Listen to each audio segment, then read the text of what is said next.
Esto es Entre la Vida y la Biblia, con el pastor Alfonso Quevedo, un podcast donde exploraremos cómo la palabra de Dios responde a las preguntas y problemas de nuestra vida diaria. Quédate conectado con nosotros. Instruye al niño en su camino, y aun cuando fuere viejo, no se apartará de él. Creo que uno de los factores que más ha contribuido al deterioro de esta generación es la falta de paternidad. Alguien dijo que esta es una generación sin padres.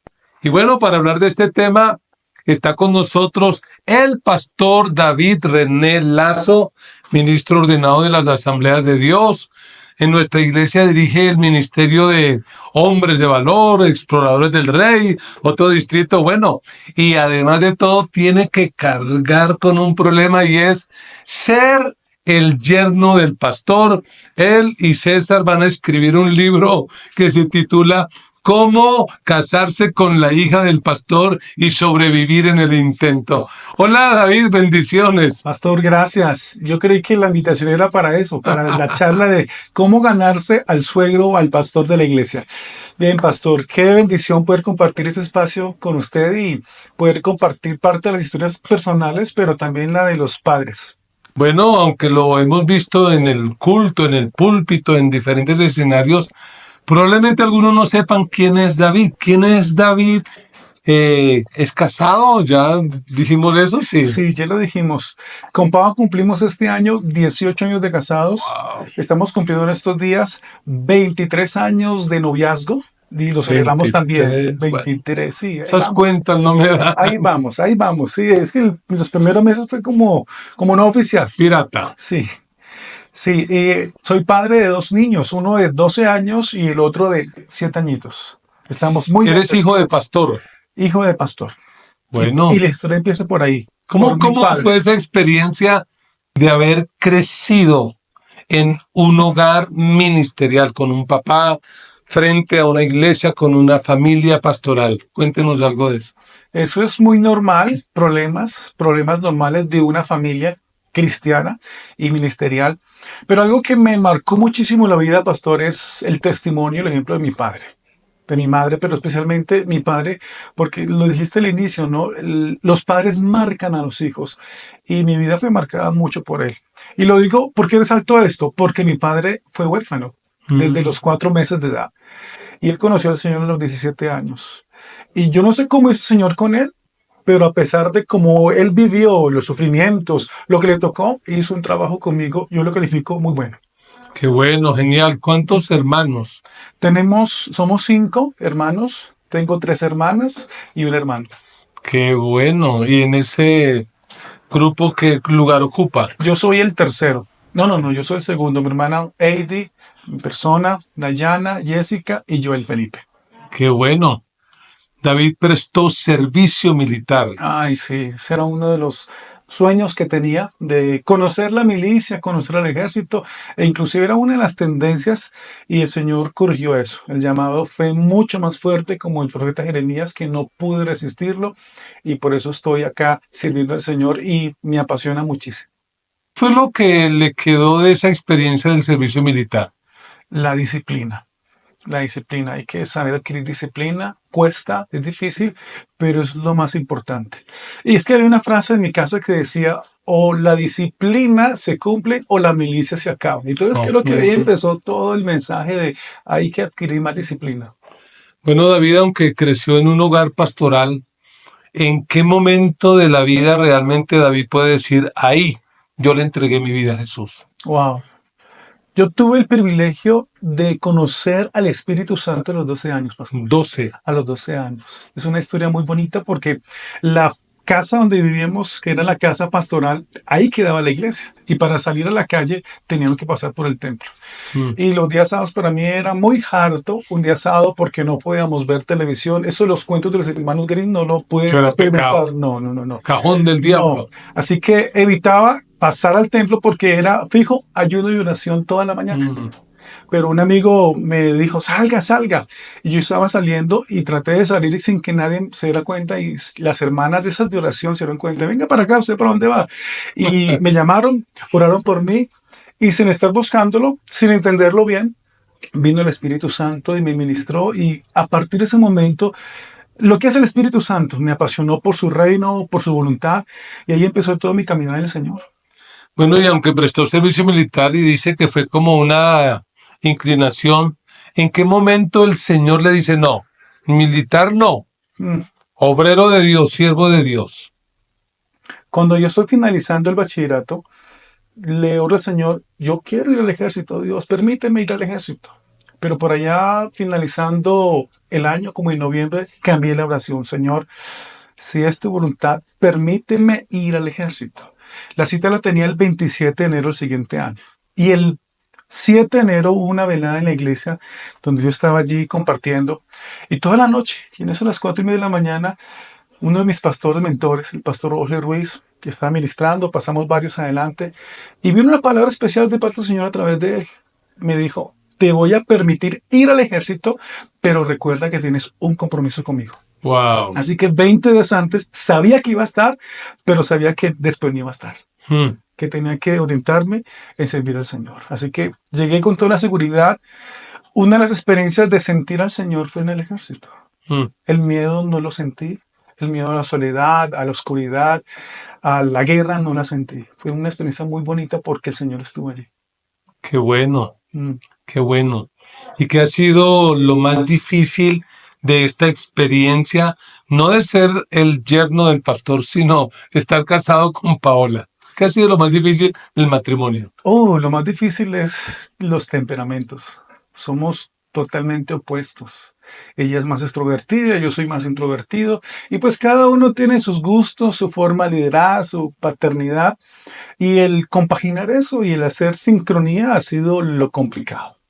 Y hemos dado papaya. Las veces en que hemos estado en nuestra carne, ahí es cuando ha sido difícil. Pero sobre todo la misericordia del Señor. Yo recuerdo antes de casarnos hubo un problema muy fuerte, pero nos acordamos de la promesa de Dios para nosotros y dijimos, vamos adelante porque el Señor está con nosotros. No hay problema. Puede que no suene esperanzado para nosotros, pero Dios nos va a ayudar. Y hasta aquí el Señor nos ha ayudado. Qué lindo. Cuando uno va a la Biblia, lo que uno encuentra es que Dios es un Dios de generaciones.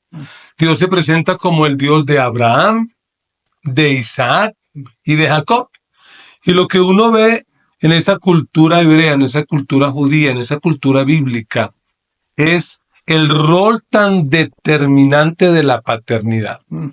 Porque en ese tiempo no habían libros, no había lo que hoy en día tenemos, era una tradición oral.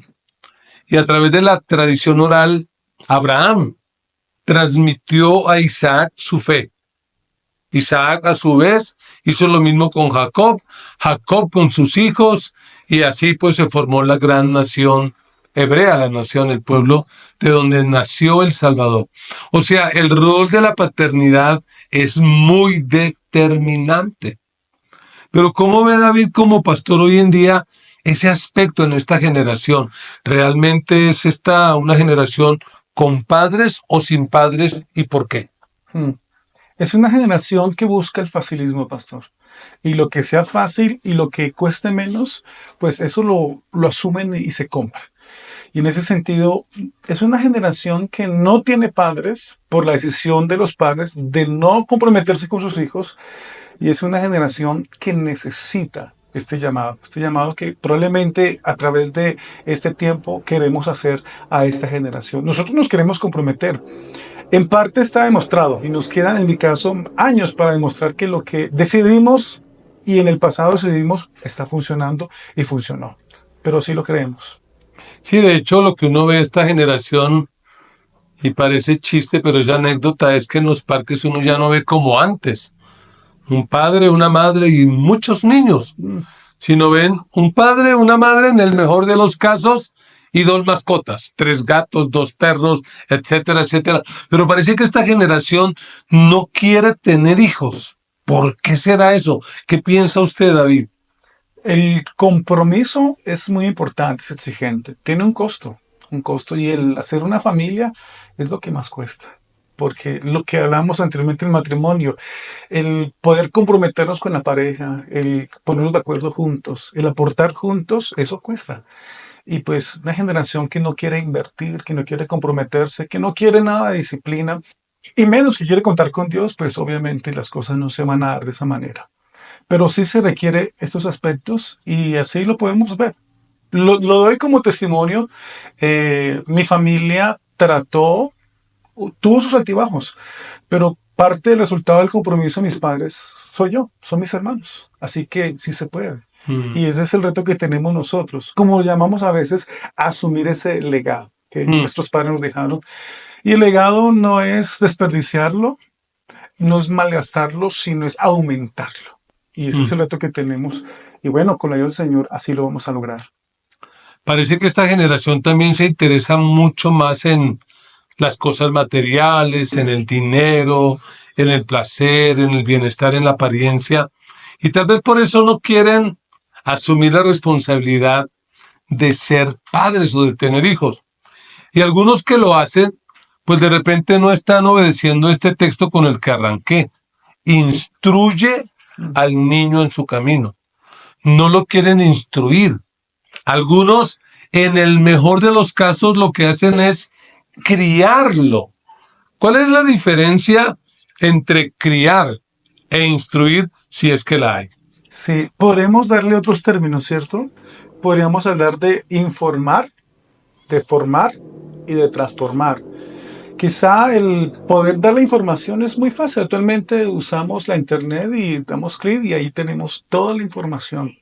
Pero formar a una persona, hacer discípulos y hacer discípulos en la casa es más complicado porque requiere de poder darnos como testimonio y como ejemplo. Estaba leyendo una de las versiones de ese versículo, dice educa, pero esto de la educación es formar, ponernos como ejemplo, como testimonio. Y una vez más, ¿qué es lo que estamos resaltando mucho esto? Esto cuesta oración, cuesta compromiso, cuesta acuerdos con Dios, con mi esposa, con la familia. Y es que no solamente los dos, sino han ayudado a las familias. Ustedes como padres, como pastores y como suegros nos han ayudado muchísimo. Y tener todas esas ayudas, pues es importante también.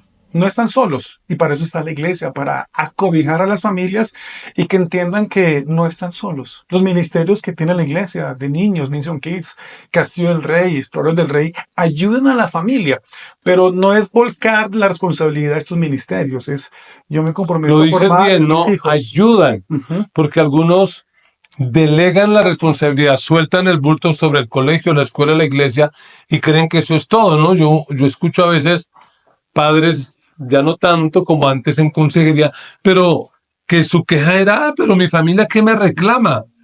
Si yo hago el mercado, yo pago la renta, yo pago la casa, ahí está todo, tienen todo, ¿qué les hace falta? Y yo les decía de una o de otra manera, lo que le falta a esos hijos es tiempo, es entrenamiento, es formación. ¿Cómo ha hecho David con estos dos lindos nietos que me han regalado Andrés David y Dominic Mateo? ¿Qué han hecho para hasta este momento en que ellos van 12 y 7 años para entrenarlos, para transformarlos, para que realmente sean discípulos de Jesús? Uniendo todos los recursos que en la vida cristiana he podido escuchar y aprender, hubo uno que me bendijo hace unos años, pastor, aún no éramos padres, pero bendijo mucho mi vida, inclusive vino a la iglesia aquí este escritor llamado Tip Trepp, ¿cierto? Y él escribió un libro llamado Pastoreando el corazón del niño. Ese hijos. libro me bendijo muchísimo, porque ¿qué pasa como padres? Nosotros queremos formarlos. Sin duda muchos padres quieren hacer la tarea, pero no saben cómo hacerla adecuadamente. Y este escritor habla de que a veces vamos por las ramas, por corregir la conducta, pero no nos damos cuenta que nuestros hijos tienen una raíz. Y él dice, es el corazón del hijo donde hay que entrar a pastorear. No las raíces, no corregir las conductas, sino ir a la raíz de todo y es el corazón. Y conocer y entender el corazón de mis hijos ha sido el reto, porque cada uno es diferente. Tú sabes que el uno es muy extrovertido, artista, el otro es muy calmado, introvertido, pero a la vez muy especial, muy tierno. Y conocer el corazón de cada uno ha sido el reto para saber cómo disciplinarles, cómo amarles, ¿Cómo no maltratar su identidad? Leía al doctor Dobson en uno de sus libros, donde él hablaba de esto. Decía que cuando uno educa hijos tiene que tener cuidado, porque uno puede irse a los extremos. Y creo que eso es lo que estamos viendo en esta generación. El extremo de la pasividad, padres que no hacen absolutamente nada por corregir a sus hijos, porque dice que eso afecta el libre desarrollo de la personalidad. Y otro que son aquellos que parecen dictadores rígidos, estrictos. Y el doctor Dobson decía que como padres tenemos que aprender a corregir la conducta, pero sin dañar la identidad. Y pienso que ese es el punto clave de la paternidad. Trabajar para marcar positivamente la identidad de los hijos. Y en eso David sabe que la palabra de Dios es clara. Quien realmente marca la identidad tanto de la niña mujer como del niño hombre es el papá, es el varón. La mamá ayuda, la mamá cuida, pero quien determina eso es el padre. ¿Qué puede hacer un padre en este tiempo, en esta generación, para poder formar, fortalecer y afirmar la identidad de sus hijos? Y eso depende de la etapa en que esté como padre. Si están empezando, tienen muchas posibilidades. Si ya avanzó el tiempo, si son adolescentes, jóvenes, lo que hay que hacer es entrar a ver si de pronto hay heridas que hay que sanar y pedir perdón. Sanar el corazón de la chica, del muchacho, y comprometerse con confianza, con la seguridad de que ellos van a ver algo diferente en la persona y dar un testimonio de Cristo en su vida. Como decíamos hace un momento, más que informar, ¿qué dice la Biblia? Es con su vida demostrar ese testimonio de que Dios ha cambiado sus vidas y los van a bendecir. Y con ellos hacer un equipo muy bonito. Los jóvenes, los adolescentes ahorita tienen muchas ideas, muchas cosas. Con ellos hay que contar para los viajes, para los proyectos, para el cambio de vivienda, para muchas cosas. Escucharlos es muy importante, porque si no escuchamos a nuestros hijos, hay otros que sí los van a escuchar y los van a aconsejar. Y ya están ahí, están en las redes sociales. Está allí el que abusa y se hace pasar por otra persona. Ya están por allí. Pero qué bueno que sean los padres los mejores amigos de sus hijos. La ley se cumple o la milicia se acaba. En el hogar de David, y la sugerencia para los demás, ¿deben haber normas en los hogares? Pero totalmente, como en cualquier otra parte, institución o lugar de comunidad hay normas, hay leyes que si se traspasan, pues hay consecuencias. Claro que sí hay normas. Cuando se quebrantan esos principios, esas normas, ¿qué hay que hacer? Hay que saber volver otra vez a la persona a que se organice y cumpla esas normas. Y ahí es donde vienen los dos términos, el amor y la disciplina, y los dos van de la mano. Hay que discernir qué requiere más en ese momento la persona, fuerte disciplina con amor o amor con disciplina. Corrección física en siglo XXI, con toda esa teoría que nos dicen, ¿cabe o no cabe hoy en día? En el caso nuestro ha cabido algunas veces, ha cabido. Hace algunos meses no, pero ha cabido. Y eso ha ayudado a traer conciencia. Pero hay que verlo desde el punto de vista de Dios, porque Dios a nosotros nos disciplina.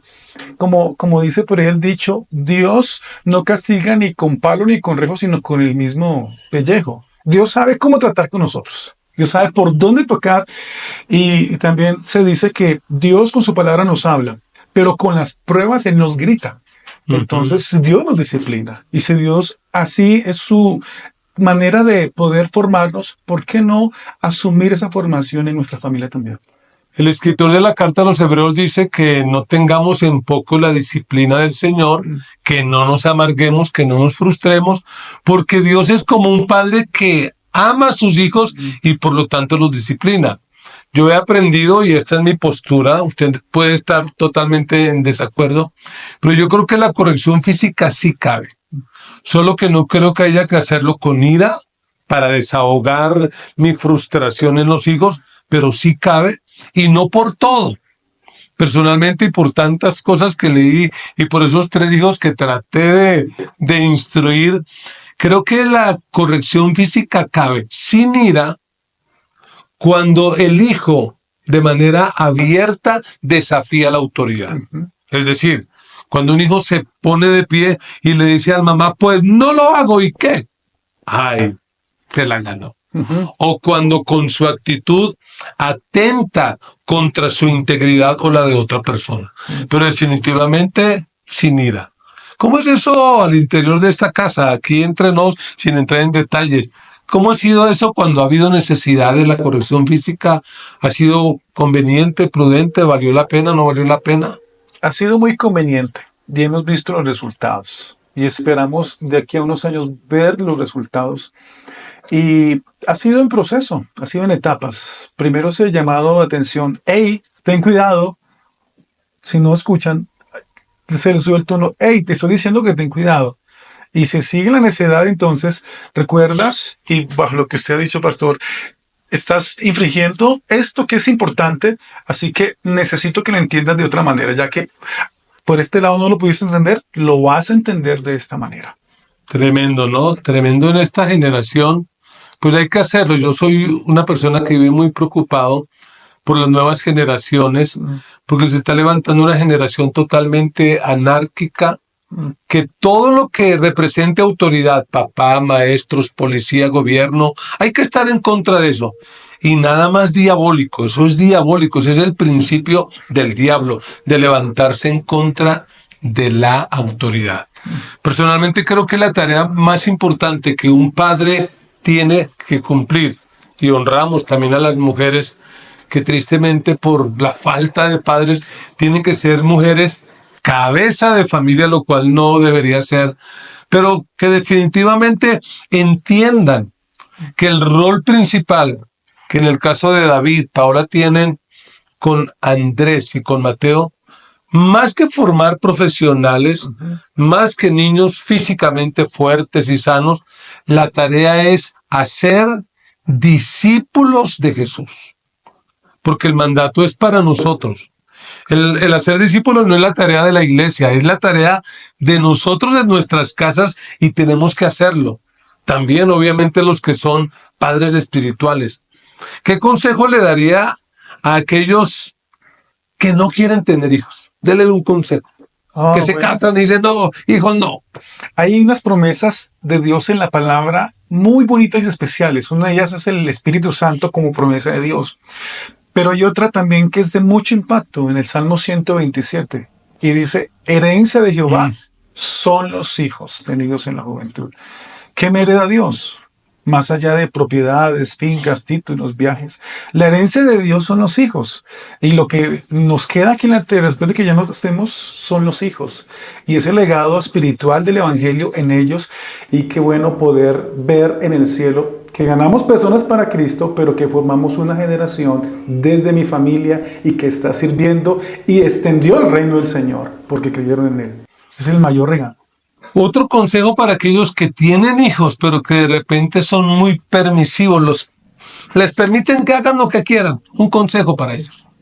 Bueno, si deseamos formar personas con amor a Dios, con firmeza, con templanza y con carácter, se requiere de formarlos en la disciplina. Pero esto de disciplina hay que agregarle algo más, lo hemos dicho el amor, pero en estos días hablábamos, pastor, de lo importante de la bendición, ¿no? De bendecirlos. Y una manera es las palabras. Eso es lo que hemos procurado en la casa. Incluso después de un momento de disciplina, los llamo y les digo, yo te amo. Te amo por esto. Te amo por lo otro. Te amo y eres especial para mí. Eres muy importante y te bendigo.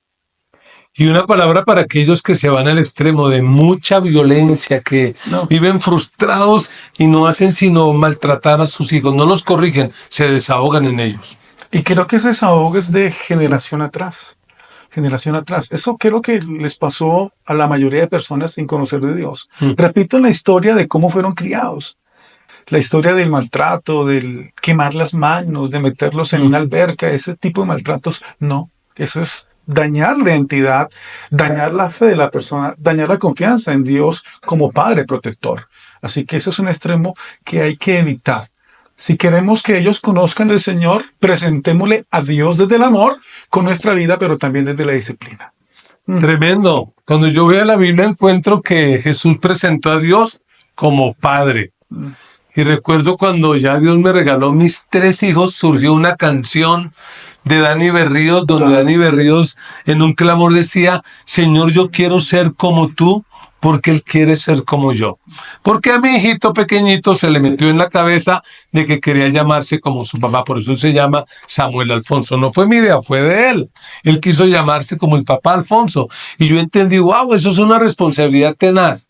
Y entendí algo que les quiero decir a todos, y se lo he dicho a David y a César también, y es que de alguna manera los hijos van a ver el modelo del Padre Celestial en el Padre terrenal. Así es. Esa es nuestra responsabilidad tenaz. Modelar al Padre Celestial, eso es un esfuerzo tenaz, pero también una palabra de esperanza para aquellos que crecieron sin padre, que como el pastor Emiliano, tu papá crece sin papá, bueno, sin mamá fue, ¿no? Mi padre sin el papá y después de los 4 años sin mamá. Oh, tenaz. Lo adoptó un padrino. Entonces imagínate, tal vez tú creciste con un padre que estaba ahí, daba la comida y todo, pero un padre ausente. Hay esperanza para ti. Dios quiere ser ese padre. Sí. Ese padre que no tuviste, como dice Abel Zavala en una de mis canciones favoritas, el padre que tanto soñé. Dios quiere ser el padre. En Juan 1:12 la Biblia dice: a todos los que recibieron a Jesús les dio el derecho de ser hijos de Dios, es decir, de llamar a Dios Padre. David, ¿qué tal si vamos cerrando? Pero un consejo más o algo que Dios coloque en tu corazón y orar. Orar por aquellos que tienen la responsabilidad de ser padres y aquellos que tristemente han crecido con una ausencia de padre. Yo he hablado bien de mi padre, pero en un punto de mi vida, la imagen que tenía de ese héroe se cayó. Pero cuando se cae esa imagen, recuerdo las enseñanzas del Evangelio. Y una de las enseñanzas está en el Salmo 27:10. Aunque mi padre y mi madre me abandonaran, con todo Dios me recogerá. Así que cuando esa imagen de héroe de mi padre se cae, recuerdo esa palabra y al instante el Espíritu Santo sanó mi corazón hacia él. Es decir, Dios, gracias por mi padre, lo bendigo, pero ahora entiendo que tú eres mi verdadero padre. Qué bueno. Y eso es, Dios es nuestro padre. Y el caso de algunos es que no estuvo papá o estuvo, pero estuvo ausente emocionalmente. Dios te adopta como padre. Y puede que esta palabra, este video lo esté escuchando una persona de 50, 60 años, pues es para todos esta promesa del Señor, para que pueda sanar esas heridas, pueda perdonar y pueda aceptar a Dios como ese Padre Celestial. Claro que sí, pues oremos y reconozcamos a Dios como nuestro Padre, en primer lugar. Y hay esperanza para las familias. Si nos comprometemos, hay esperanza para las familias con la ayuda del Espíritu Santo. Padre, te damos gracias por este tiempo que hemos compartido con nuestros amigos aquí conectados. Oramos para que podamos ser una generación que pueda entender esta gran verdad de que tú eres el Padre, el amigo, el que está cercano a nosotros y que nos va a ayudar a cumplir este llamado de levantar una generación de personas que aman tu nombre. Señor, que esta generación pueda reconocer que en ti está el amor y la verdad. Como lo hemos dicho, Señor, en un ministerio, una generación amada por Dios. Ayúdales, abre el entendimiento, sana las heridas y permite que todos puedan poner la mirada en ti y que según el llamado y responsabilidad que hay ahora como padres, podamos desarrollarla. Usa a los padres para levantar esta generación en fe, en amor, en compromiso contigo. Y gracias, Dios, por guardarnos del mal. Esas trampas, los inventos, los engaños que el maligno tiene contra la familia y contra la paternidad, te pedimos que tú la hagas inútil y que traigas la verdad a la mente y al corazón de tu pueblo. Gracias, Señor, por el privilegio de ser padres. Y te doy gracias por mis padres, en el nombre de Jesús. Amén. Amén. Amén. Gracias, David. Y recuerda, si no vienes de una familia saludable, asegúrate que una familia saludable venga de ti.